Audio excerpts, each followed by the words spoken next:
Our sport is so great because our athletes can roll into ownership. I think Kyle Busch, if he's in this in-between stage, like he knows how to be an owner. I would like to see him drive his own team.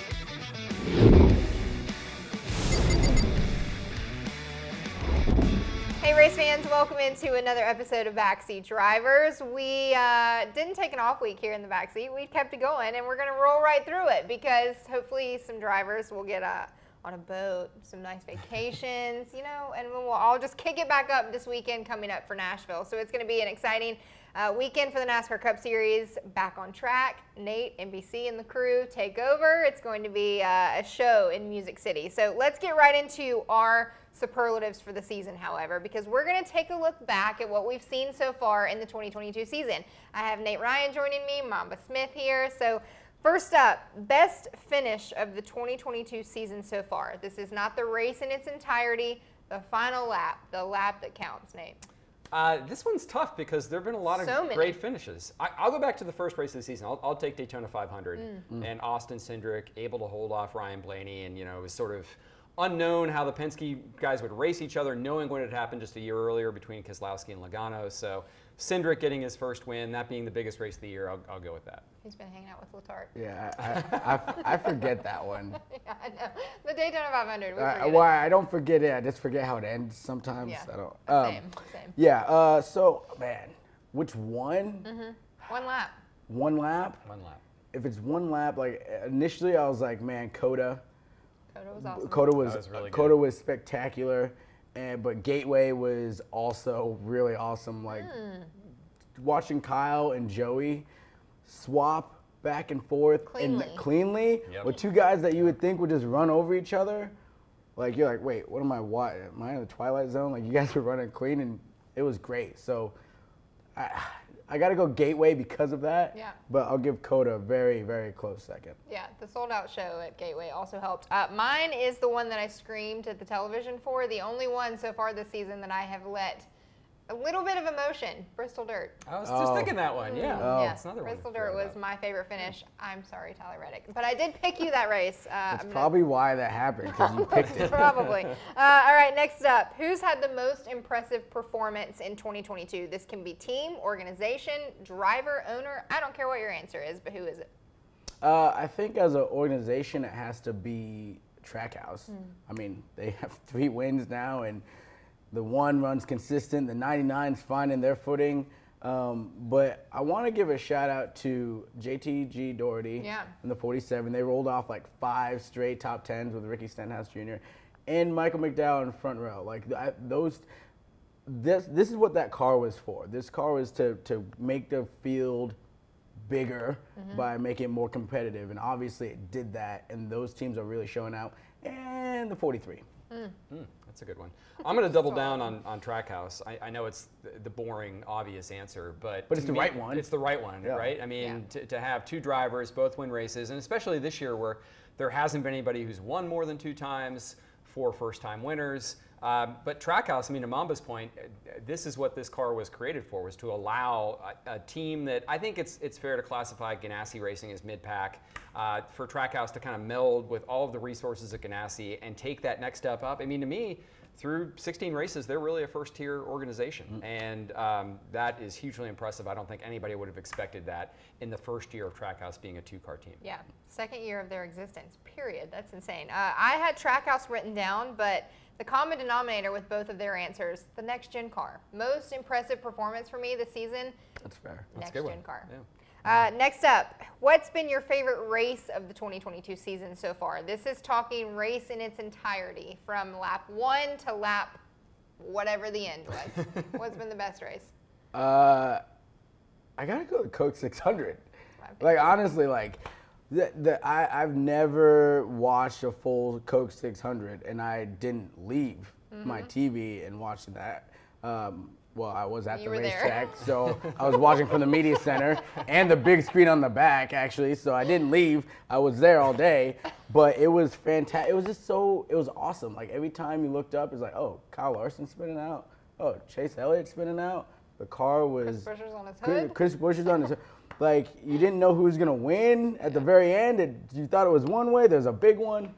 it was so exciting, and the racing was great. Hey, after 5+ hours, I'll grant you some permission of forgetting if you were actually there for. You say 5+. We were there till like 2 in the morning. Yeah, exactly. That's more than a full day. So my pick would be Gateway, just because I feel like it had everything you would want out of a NASCAR race. I'll start, the finish was fantastic between Logano and Kyle Busch. Yeah. And I feel like that kind of washed away a little bit of the optics of Ross Chastain versus Denny Hamlin versus Chase Elliott. And even though there were some who might say, oh, that might not have been NASCAR on its best day, to me, that's what NASCAR is about to some degree. I know Alex loves the rivalries, loves the feuds, and even though, maybe it wasn't great to have Ross Chastain and Denny Hamlin racing at pace car speed for a couple of laps, I still think it was fantastic.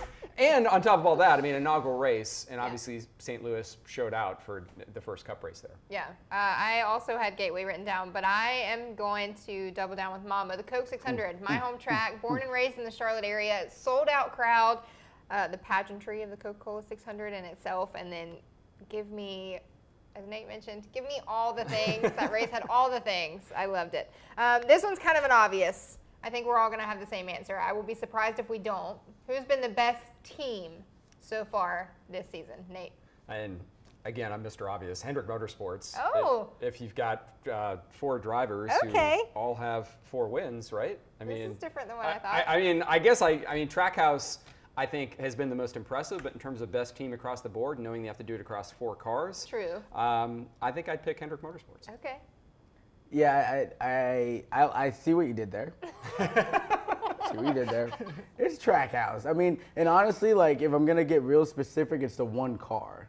Like, the one car, you look at how they ran, and they could have 4 or 5 wins, and they have just been so consistent, and they're doing it, when you look at the organization, they're doing it as a group, and now the 99 is not that far behind.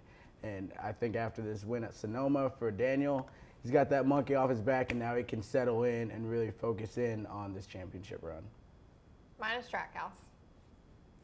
Can you believe I'm saying that? No, I can't. Trackhouse. That's the right answer. Justin Marks has built quite the empire already. It's 2 years in, and we talk about him constantly changing the sport. He has changed the sport with 2 drivers, ton of personality. Daniel's amigos, I'm still riding the high. Rapid response, powered by 5-Hour Energy. Quick hits, and this first one, I don't have anything written down because I don't know. Mid-season championship 4 picks. I don't even remember who I picked at the start of the season. I know my championship pick was Kyle Larson, and I don't know. Now, mid-season champ 4 picks. Why are you coming to me first? Yeah, definitely start with mine. Yeah, I haven't even thought about that. Man, see, this is really because I can only, in my brain, only can get to the around 8 because I'm like, okay, because that last one is so hard. If I'm going to do it and I'm doing it off of sheer who knows, I'm going to go the 1. I'm going to go the 5. See? The 22 is looking really, the 22 is looking really sporty. They've seemed to kind of get some things rolling in the right direction. The 12 has been the most consistent that he's ever been throughout a whole season. He hasn't got that win yet, but it's obviously lurking. It's right there. And then I got to go to, I'm running out.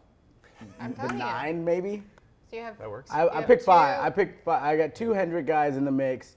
I got 22 for sure. 22 is in. And I got the 12 lurking, and I got the 1 probably in. Championship 5 coming in hot. Coming in hot. That's not allowed. Look, I'll make the rules up as we go around here. Hey, I'm good with it because that gave me the time to actually make my 4 picks. Thanks for that detailed, insightful answer, Mamba. You're welcome. All right, so I'm going to go Ross Chastain because, again, like I've riled up Ross Chastain haters before on the show, and I do believe he can make the championship 4, and I think there will be a Trackhouse car. So give me Chastain. Give me Kyle Larson because, obviously, I said Hendrick Motorsports is the best team in NASCAR so far this year, so you got to have Hendrick car in there. I agree with Mamba, Logano, that team and him with Paul Wolfe. I think they're a little bit motivated after having an off year in 2021. They have more to prove, and I think they've shown that adaptability this year, winning at Gateway, winning the Clash. So give me Logano. And then my 4th, I'm just going to pick Denny Hamlin until he wins the championship. And what he's got 3 consecutive appearances in the championship 4. So give me the 11. I like it. I am going Ross Chastain. I'm going Kyle Larson. I think both of these guys had their championship 4 included in those. I'm going to go Joey Logano as well. That's my Penske pick. And then 24. None of you said Willie B. No, we were already talking about him being the favorite. William Byron. That's a good one. Martinsville. The cutoff rate, the elimination race for you only can have so many 4. Hendrick guys in there. I have 2. I know, but that's what I'm saying. Like I couldn't add another one. Like I was already at 5, and just because I can, because I already broke the rules, I'm putting Kyle Busch in my mix. No, I did it. No, championship 6 does not count. All right, Slick Bill in mind. Let's get into a little bit of silly season. This is a topic that tends to start earlier and earlier and earlier every single season. And however, it has been a slowish silly season. We know that where most players are going to be for the 2023 season, but there are a couple that are toss them up in the air. One, surprisingly, is Kyle Busch. He does not have a deal yet. He's talked about it multiple times in media availabilities. Toyota has come out and said that it would be unacceptable for him not to be in a Toyota next year. But Mamba, where does Kyle Busch land? I hope he lands in ownership. Honestly, I hope. I've said this before. I think it's great. Our sport is so great because our athletes can roll into ownership. You don't get that with other sports, and it keeps it all together and like in the family, in the community. And we see what Denny has done, matching up with MJ, with Trackhouse with Justin Marks. He's kind of done the same thing with Pitbull. I think Kyle Busch, if he's in this in-between stage, like he knows how to be an owner. Who do you want him to match up with? Yeah, who gives him the oh deal? Man, there's so many people out there. I don't know. I don't know who. I don't know. But it could be any manufacturer. I mean, we necessarily had. I don't think it necessarily has to be Toyota, but that throws a little bit of a wrench into what's going on with the truck with KBM, right? So there's a lot of things to figure out, but I think ownership with Kyle Busch being your partner, if you're some high roller, this is a good spot to start. So he drives for his own team, or he drives for Joe Gibbs and owns a Cup car? I would like to see him drive, I think, his own team. I'm sure Kyle would also like to drive his own team. I think that'd be cool. I don't know if a lot of people would want to work for Kyle driving for his own team, just a thought. But I can't believe that, and the last time I was on Backseat Drivers was like 6 weeks ago, and that was right after we Kyle talked about it then. I was like, I can't believe we're still talking about this. I can't believe this is still a thing in mid-June. So I think he's coming back to Joe Gibbs Racing. I love Mamba's idea here. Like, I think it would be cool to see him move into a new role and maybe take on some ownership, however that might be. But I think that would be a really heavy lift. And I think the easiest play and the smartest play, again, for Toyota, to your point, Alex, that they want to keep him. They've got so much invested in Kyle Busch Motorsports. I think he stays at Joe Gibbs Racing. I'm just surprised that it's taking this long. And I feel like the longer it goes, the more doubt it sort of creates of like, why hasn't this happened yet? Speed it up. That's all we're saying. We just want answers right now. Next up, another driver for Joe Gibbs Racing. He spoke 2 weeks ago on the broadcast at Sonoma saying that it was coming in the coming weeks. Once again, we've been hearing that for like 6 months. MTJ, Martin Truex Jr., the 19, may be an empty seat. It may not be. Nate, what's your take on Martin Truex? I think it's still up in the air. Unfortunately, Alex, I think we're just going to have to keep waiting until MPJ makes a decision. I think it could be another month. James Small was on our NASCAR America show on NBC a couple weeks ago, and he said at that point he had a long discussion with Martin Truex Jr. He thought he would be back next year, but that was before Sonoma, where Martin Truex Jr. was not his usual self at Sonoma. So I think it really might be week to week in terms of his decision-making process. And if I had to guess right now, I'd say, based off recent results, no, but that could change tomorrow. I think. You want Martin to own a team? I would love that. I want if you're a superstar in our sport, I want you to move into ownership because it's just so great. Like, it's something that you don't see in other sports. I think that's what makes us so special. But I think he's gonna be done. I think the walk-in Hall of Famer is. I think he's done. I think not done like talent-wise. I think he's just kind of done. It just seems like that. He seems like he's just kind of enjoying this process, and it might not be completely enjoyable because if you're winning, then that's what's most enjoyable. But I think he's ready, and that's okay. And if he wants to walk, they've got Ty Gibbs right there in the wings. That was my next question. Right? Do you bring in Ty Gibbs in the 19? I don't know, man. You obviously aren't going to go back to a 3-car team, right? Like, you're not going to do that. No. So it's like you kind of don't have a choice. Like, I wouldn't want to put Ty up to that right now.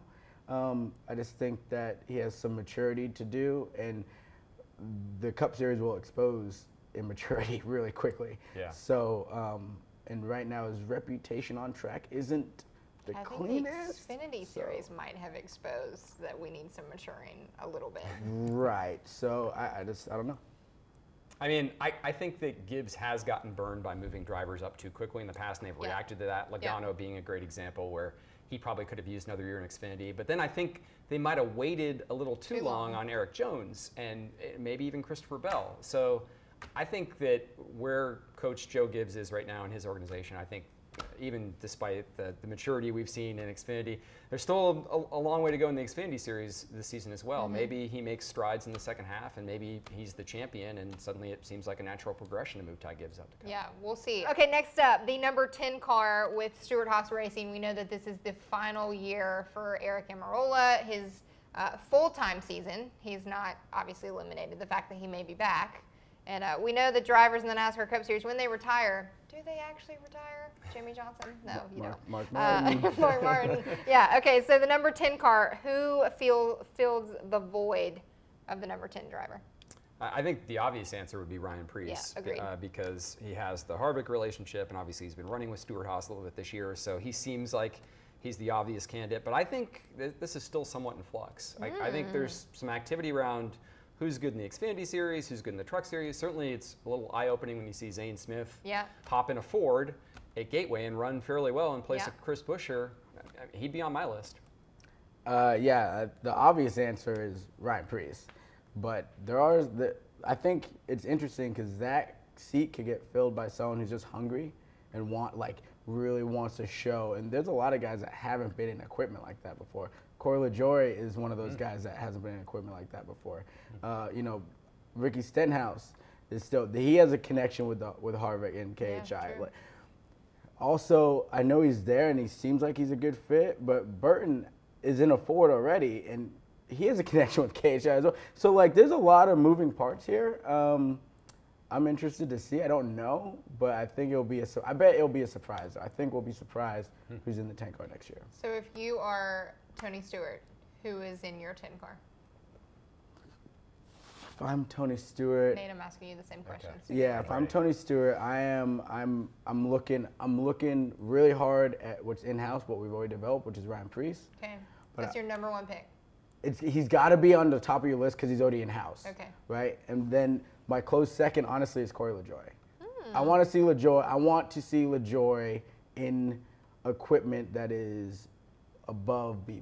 I want to see what he can do. If I'm Tony Stewart, first I'm looking at who's under contract with what teams elsewhere, because I think Tony Stewart feels a little bit aggrieved that Kyle Larson was his guy. I think he feels like he got poached twice when they had a line of sight on Kyle Larson, and so I think Tony Stewart would like to get the best possible driver, but I think he'd also maybe like to inflict a little pain on his fellow Cup team owners and try to steal someone away. But I don't know who's up. I mean, and maybe it involves a buyout, but obviously Tony Stewart's a big Christopher Bell fan. I'm just throwing that out there. I mean, he's probably under contract, probably not available. Who knows, right? But to your point, Zane Smith.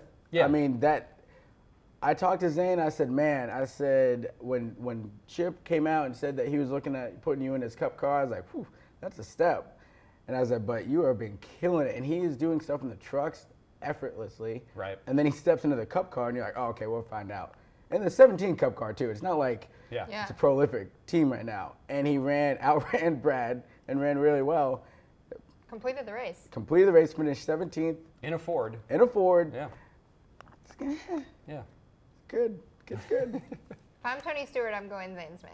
That's just my personal opinion. I think he has been around NASCAR long enough, paid his dues in the Truck Series. He's a dominant force in the Truck Series. He also has the style of driving that Smoke tends to navigate to. Zane Smith, all day long. All right, next up, Backseat Bets presented by BetMGM. They're back this week. We did not have them last week due to no race this past weekend, but now we're heading to Nashville this upcoming weekend. So all of these matchups are straight head-to-head for Music City. We're going back to Nashville. It was such a good show in 2022, so now we get to, or 2021, now we get to go back. I'm a year ahead. Backseat Drivers, here we have a new text chain you can join. Text 31032, text Backseat to that number. You can get included in these matchups, play along with us, vote in future matchups, and just get all the Backseat news and keep up with Mamba here. All the smoke. Get all the smoke. All right, this first one, the two teammates were riding the momentum 2 weeks ago from Sonoma with Daniel Suarez, and then we're riding the momentum just from the season in general with Ross Chastain in the 1. So, Nate, are you going the 99 or the 1? I'll go momentum. I'll take Daniel Suarez, 99. I'll go 1. Okay. 1. Just goes. I am with Nate on this one. I always ride momentum. Shocker. 99. Daniel She Suarez. never just picks what I pick. That's really what it is. Never. All right, next up, Tyler Reddick versus Austin Dillon. We talked about him last week with Tyler Reddick kind of losing a little bit of momentum lately. But who finds it first? I can't pick Tyler anymore, I promise. Yeah. So it's 80. The Awesome. Yeah, I'm on the Mamba reverse jinx chain, so give me Austin Dillon. Yep. All right, to counteract the reverse of all three of us picking Austin Dillon, should I pick Austin Dillon, I guess? I don't know. If we want Tyler Reddick to do well, yeah. Yeah. Okay, Pick the 3. Austin Dillon, number 3. Next up, Eric Almirola versus Kevin Harvick. We have the two vets over there at Stewart Haas Racing, Nate. All right, despite Harvick calling out his pit crew after Sonoma, wow. I still think he's racing too well right now. I'll take Harvick. Yeah, I think Harvick's fired up. The 10 is actually a harder decision because the 10 has been legit solid. all year, very solid. But I think Kev is starting to, his cape is starting to come out a little bit. So, yeah. Yep. If you ever want any type of entertainment, the 18 radio and the 4 radio on pit stops. That's all I'm going to say. Give me Kevin Harvick all day long. Last but not least, the 2 over there at Hendrick Motorsports. Kyle Larson is your reigning Nashville winner. And then the young gun, the multi-winner of the 2022 season, Willie B in the 24. Mamba? She really faked me out. She's like, can you? I'm going, give me Wild Bill. Give me 2-4. I think we're getting down to it. It's time to make this push for the playoffs. It's time to get all the points you can get. It's time to, really assert yourself as a contender for this year. And I think it's time for William.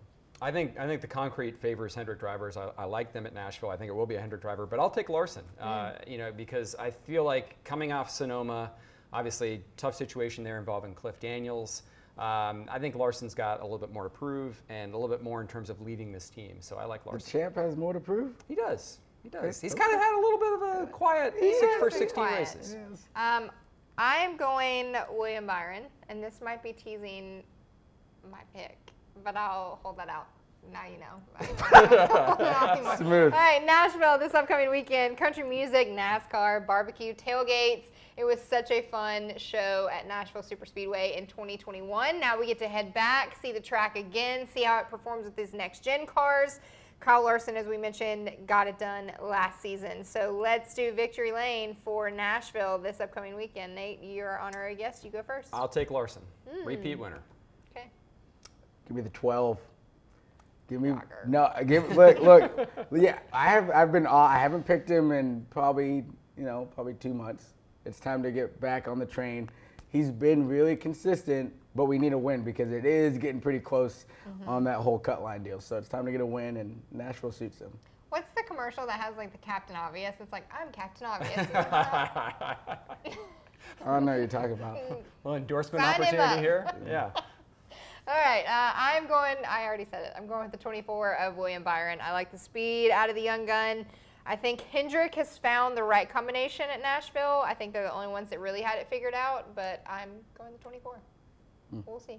Sorry, Mamba. Captain Obvious. That's fine. That's fine. Checking in. All right, Nashville's coming up. We always have such a fun time when we go to Nashville, whether it's a race or Champions Weekend. You guys welcome us with warm arms there in Tennessee, so we're pumped to get back. It'll be Sunday at 5 p.m. Eastern. First race for NBC. We'll have Dale Jr., Steve Letarte, Nate Ryan. Are you going? I'll be there. Okay, Yeah. Nate will be there. I won't be in the this weekend. booth, but Yeah, I'll be I present. Continuing the gang. Rick Allen, Jeff Burton. Who am I leaving out? Steve Woodard, Gil Jr. Got him. You Got him. those? All right, got him. Jeff Burton, yeah, you got him okay, too. All right, all right, so make sure and tune into the NBC crew this Sunday and the Backseat Drivers. We'll see you right back here after Nashville.